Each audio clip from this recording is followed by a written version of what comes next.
कर्तव्य बोध। उसने घड़ी देखी और उठने को हुई, तभी नर्स लीला आकर बोली, आप जा रही हैं मैडम? अभी अभी एक डिलीवरी केस आ गया है। अभी तक डॉक्टर श्वेता नहीं आई हैं। ऐसे में उसे क्या कहूँ? वह जाते जाते रुक गई। अभी आधे घंटे पहले वह ऑपरेशन थिएटर से निकली थी कि एक नया केस सामने आ गया है।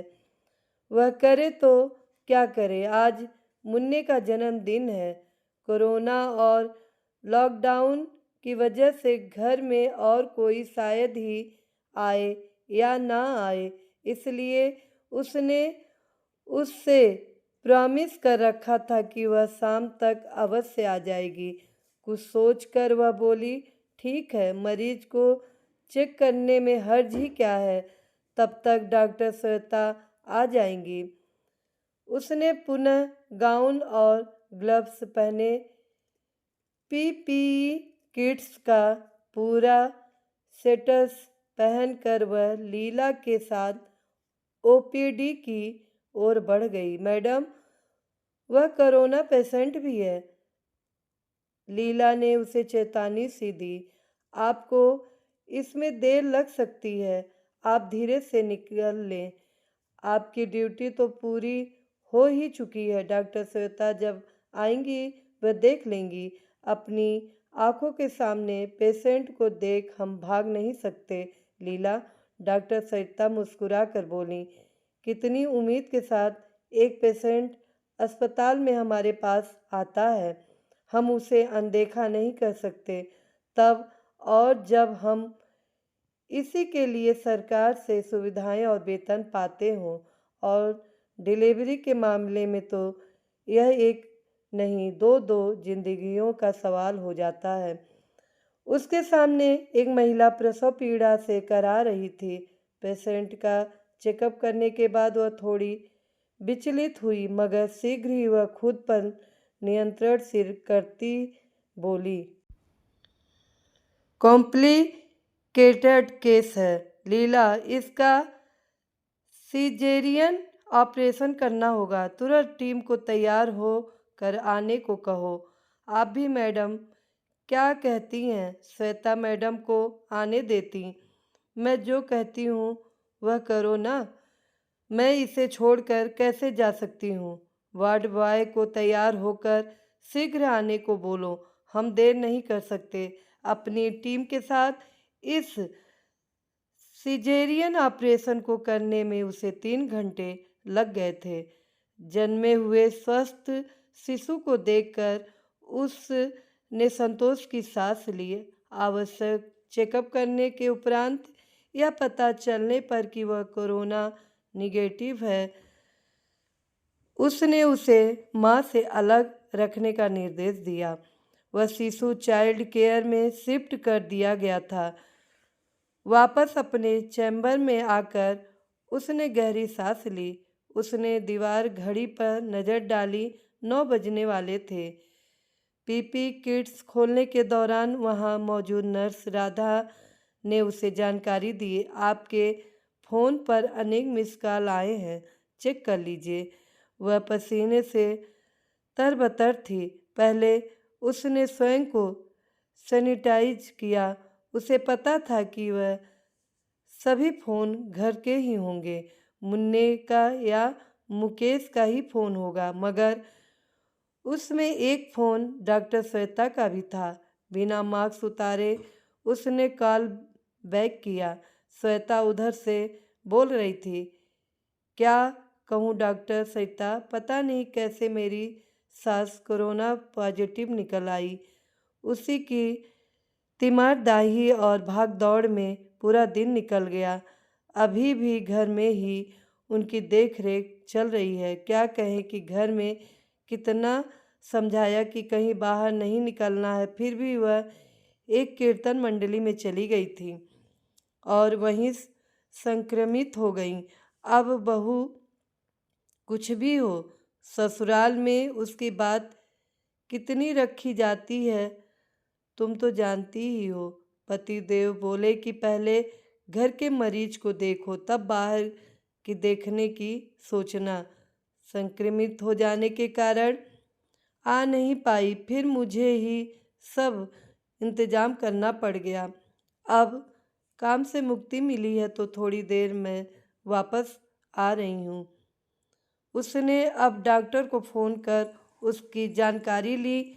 वह अभी तक अस्पताल में ही था।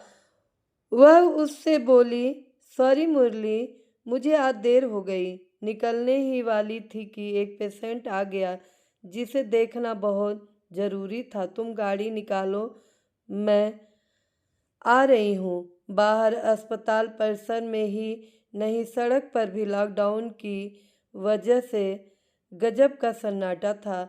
अस्पताल के मुख्य फाटक से बाहर निकलते ही जैसे उसने चैन की सांस ली। लगभग हर मुख्य चौराहे पर पुलिस का पहरा था।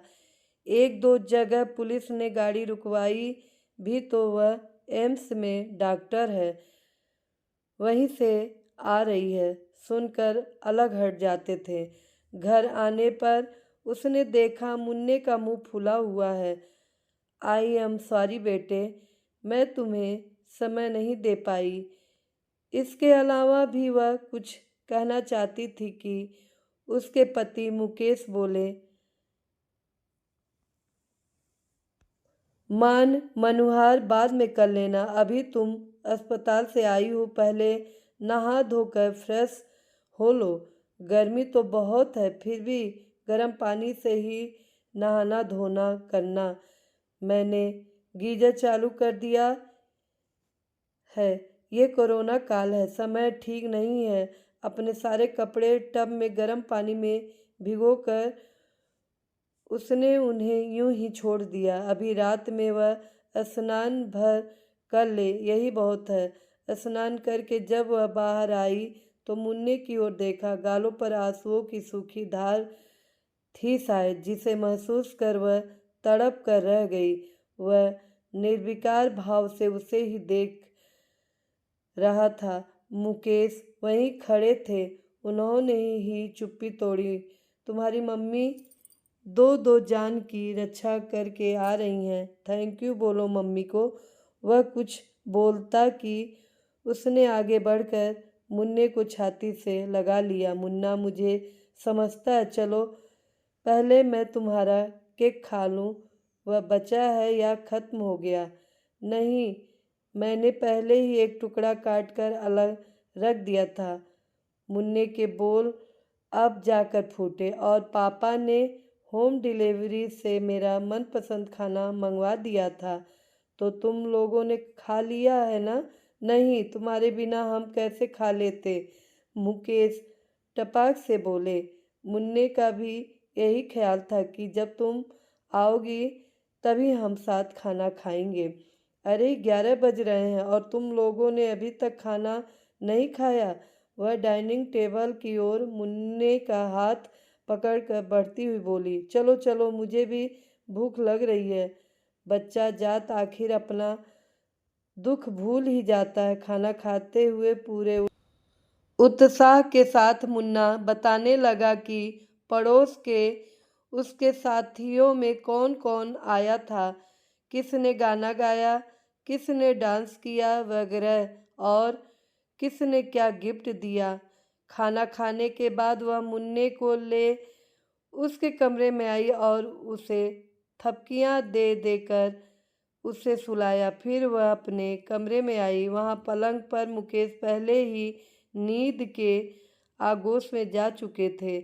उसे मालूम था कि उसकी अनुपस्थिति में उनको कितनी मशक्क़त करनी पड़ी होगी।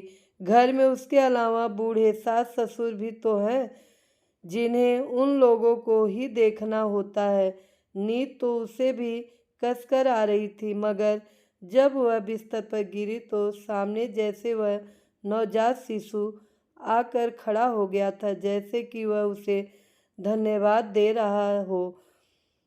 जब वह छोटी थी तभी उसकी बड़ी बहन इसी तरह घर में प्रसव वेदना से छटपटा रही थी।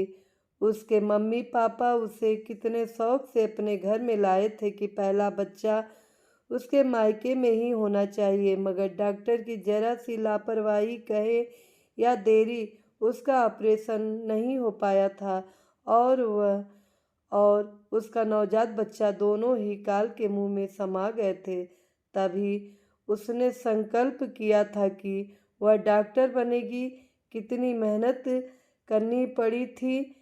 उन दिनों पापा एक साधारण क्लर्क ही तो थे, फिर भी उनकी इच्छा थी कि वह डॉक्टर ही बने। अपनी तरफ से उन्होंने कोई कसर नहीं रख छोड़ी थी और उसका हमेशा हौसला बढ़ाते रहे। यही कारण था कि पहले ही प्रयास में उसने मेडिकल की परीक्षा क्वालिफाई कर ली थी।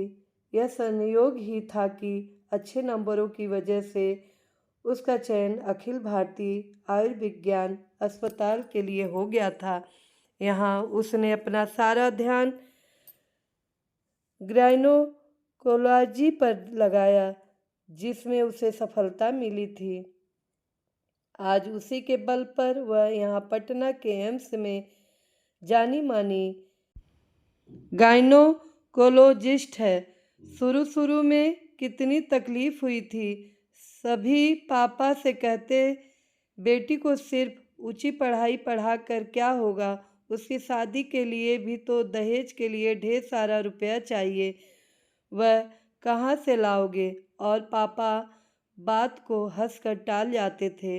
वह तो मुकेश के पापा थे जिन्होंने उन्हें इस समस्या से उबार लिया। मेरा बेटा पत्रकार है, स्थानीय अखबार में उप संपादक है, वह बोले थे। अगर तुमको आपत्ति ना हो तो मैं उसके लिए तुम्हारी बेटी को बहू के रूप में स्वीकार कर लूँगा और इसके लिए किसी दहेज या लेन देन की बात भी नहीं होगी। और इस प्रकार वह मुकेश की पत्नी बनकर इस घर में आ गई थी। मैं जिस काम से जुड़ा हूँ उसे सेवा भाव कहते हैं। मुकेश एक दिन उससे हंसकर बोले थे, और तुम भी जिस पेशे से जुड़ी हो वह भी सेवा भाव ही है, तो क्या तुम्हें दिक्कत नहीं आएगी। यह सेवा भाव ही तो है जो हम में हिम्मत और समन्वय का भाव उत्पन्न करता है। उसने भी हंसकर ही जवाब दिया था। और जब हम दूसरों के लिए कुछ कर सकते हैं, जी सकते हैं, तो अपनों के लिए तो बेहतर ढंग से ही जी सकते हैं, रह सकते हैं। अचानक मुकेश उसे देख चौंके और बोले, अरे अभी तक सोई नहीं, सो जाओ भाई, जितना समय मिले आराम कर लो। क्या पता कि कब अस्पताल से तुम्हारा बुलावा आ जाए। इस कोरोना काल में वैसे भी सब कुछ अनिश्चित है। ऐसे में तुम्हारे कर्तव्य बोध को देख हमें भी रक्स होने लगता है। उसने हंसकर अपनी आंखें बंद कर ली थी। मित्रों, आप सबको कहानी कैसी लगी? अगर पसंद आई हो तो लाइक कीजिएगा, कमेंट कीजिएगा, ज़्यादा से ज़्यादा शेयर कीजिएगा और हमारे चैनल को सब्सक्राइब कीजिएगा। साथ में बेल आइकन बटन को प्रेस कीजिएगा ताकि हमारे नए कहानियों का नोटिफिकेशन आप तक सबसे पहले पहुँचे। धन्यवाद।